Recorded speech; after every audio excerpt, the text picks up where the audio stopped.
43 వసంతాల సేవా ప్రయాణం. నిస్వార్థమైన నీ నడకకు సాక్ష్యం. మర్యాదకు మారుపేరుగా నిలిచి మమతకు చిరునామాగా మెలిగి సున్నిత మనసుతో సేవనకు పంచిన తల్లి మన డెబోరా గారు. బాధిత హృదయాలకు బాట చూపిన మల్లి.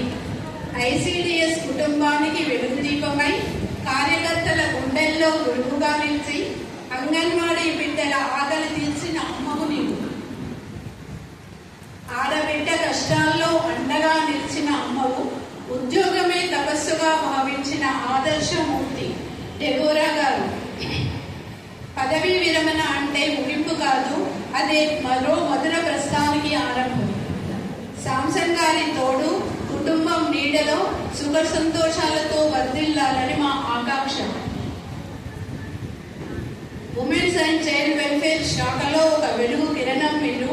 వర్ధన్నపేట గడ్డ మీద చెరగని సంతకం మీరు. ఆకలి అన్న పసిపాపకు అమృత హస్తమై పోషించారు. ఆపదలో ఉన్న ఆడబిడ్డకు ఆత్మస్థైర్యమై తెచ్చారు. సున్నిత మనస్కులు మీరు, సేవా తత్పరులు మీరు, బాట తప్పిన బ్రతుకులకు బాట చూపిన రూపదారి మీరు. సిడిపిఓ అంటే ఒక హోదా కాదు, అది ఒక బాధ్యత అని చెప్పారు. కుర్చీకి వన్నె తెచ్చి మానవత్వానికి అర్థం చెప్పారు.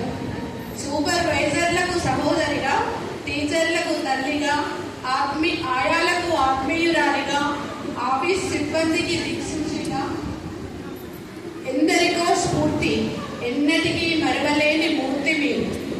ఈరోజు ఏబిఎస్ ఫంక్షనల్ వేదికగా మీ జీవితంలో ఒక అధ్యాయం ముగుస్తున్నా మరో మధుర అధ్యాయం మొదలవుతుంది.